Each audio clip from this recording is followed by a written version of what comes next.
यो, क्या बोलती public. Roshan Kumar here, back with अंदर एक्साइटिंग वीडियो।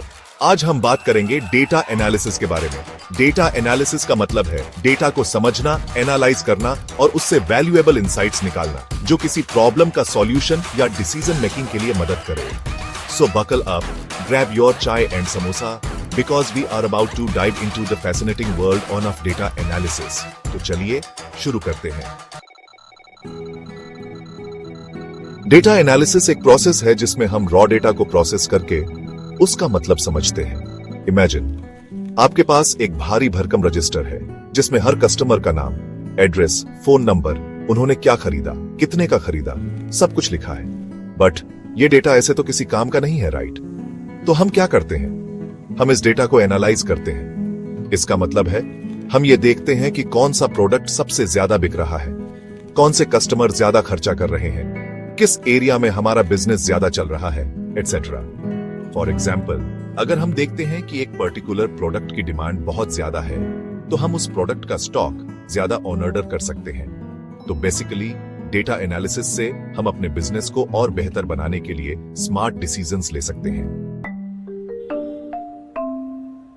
आज के जमाने में हर जगह डेटा ही डेटा है। फेसबुक, इंस्टाग्राम, अमेजन, फ्लिपकार्ट, हर जगह हम डेटा जेनरेट कर रहे हैं और ये डेटा किसी सोने की खान से कम नहीं है। लेकिन ये सोना तभी काम आता है जब हम इसे रिफाइन करते हैं, और ये रिफाइनिंग का काम करता है डेटा एनालिसिस। डेटा एनालिसिस आज के जमाने में काफी जरूरी है क्योंकि ये हमें इन्फॉर्म्ड डिसीजंस लेने में मदद करता है। इमेजिन आप एक क्रिकेट टीम के कोच हो। आपके पास हर प्लेयर का डेटा है, कितने रन्स बनाए, कितने विकेट्स लिए, स्ट्राइक रेट क्या है, इकोनॉमी रेट क्या है, एटसेट्रा। अब अगर आपको नेक्स्ट मैच के लिए टीम सेलेक्ट करनी है तो आप क्या करोगे? ऑब्वियसली आप डेटा एनालिसिस का यूज करोगे। आप देखोगे कि कौन सा प्लेयर बेस्ट फॉर्म में है, कौन सा प्लेयर अपोजिशन टीम के अगेंस्ट अच्छा परफॉर्म करता है, और इसी बेसिस पे टीम सेलेक्ट करोगे। डेटा एनालिसिस सिर्फ बिजनेस या स्पोर्ट्स में ही नहीं बल्कि हर फील्ड में इंपॉर्टेंट है। डेटा एनालिसिस को हम 5 सिंपल स्टेप्स में डिवाइड कर सकते हैं। पहला स्टेप है डेटा कलेक्शन। जैसे कि नाम से ही पता चल रहा है, इस स्टेप में हम डेटा कलेक्ट करते हैं। दूसरा स्टेप है डेटा क्लीनिंग। इमेजिन आपने एक प्लेट समोसा खाया बट अब प्लेट में क्रम्स और चटनी लगी हुई है, तो क्या आप उसी प्लेट में डोसा खाओगे? नहीं ना। इसी तरह रॉ डेटा में भी बहुत सारी इंप्योरिटीज होती है, missing values, incorrect data, duplicate entries, etcetera. Data cleaning में हम इन सब इंप्योरिटीज को रिमूव करते हैं ताकि हमारा डेटा एनालिसिस एक्यूरेट हो। तीसरा स्टेप है डेटा एनालिसिस। इस स्टेप में हम डेटा को एनालाइज करते हैं, पैटर्न्स आइडेंटिफाई करते हैं और इनसाइट्स निकालते हैं। चौथा स्टेप है डेटा विजुअलाइजेशन।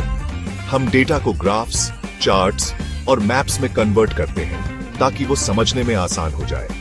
लास्ट स्टेप है इनसाइट्स एंड रिपोर्टिंग। इस स्टेप में हम अपने एनालिसिस के रिजल्ट्स को कम्युनिकेट करते हैं स्टेक होल्डर्स के साथ, जिससे वो इन्फॉर्म्ड डिसीजंस ले सकें।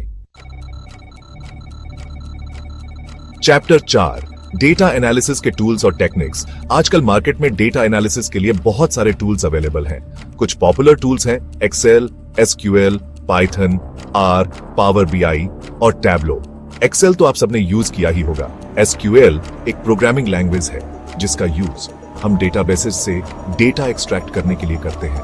पाइथन और आर पावरफुल प्रोग्रामिंग लैंग्वेजेस हैं जिनमें हम कॉम्प्लेक्स डेटा एनालिसिस परफॉर्म कर सकते हैं।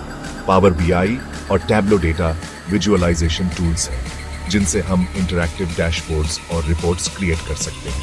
टेक्निक्स की बात करें तो स्टैटिस्टिकल एनालिसिस, डेटा क्लस्टरिंग और रिग्रेशन एनालिसिस कुछ इंपॉर्टेंट टेक्निक्स हैं जो डेटा एनालिसिस में यूज होती है। स्टैटिस्टिकल एनालिसिस में हम डेटा का यूज करके mean, median, mode, standard deviation etcetera calculate करते हैं। डेटा क्लस्टरिंग में हम सिमिलर डेटा पॉइंट्स को ग्रुप करते हैं। रिग्रेशन एनालिसिस में हम डेटा का यूज करके फ्यूचर प्रेडिक्शंस करते हैं। चैप्टर 5, डेटा एनालिस्ट बनना है तो ऐसे बनो।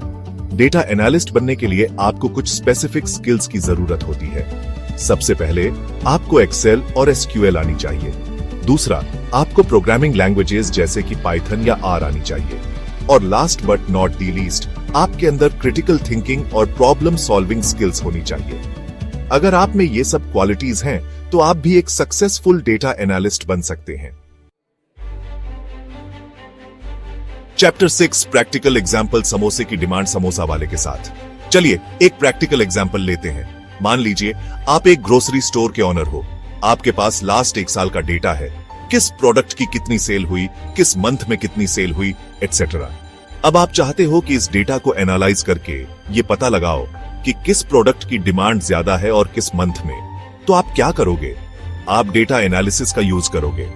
आप देखोगे कि गेहूं की डिमांड हर महीने ही काफी ज्यादा रहती है, बट फरवरी में तो ये डिमांड और भी बढ़ जाती है, क्योंकि फरवरी में शादियों का सीजन होता है और लोग गेहूं से बने स्नैक्स और स्वीट्स बनाना पसंद करते हैं। तो अब आप क्या करोगे?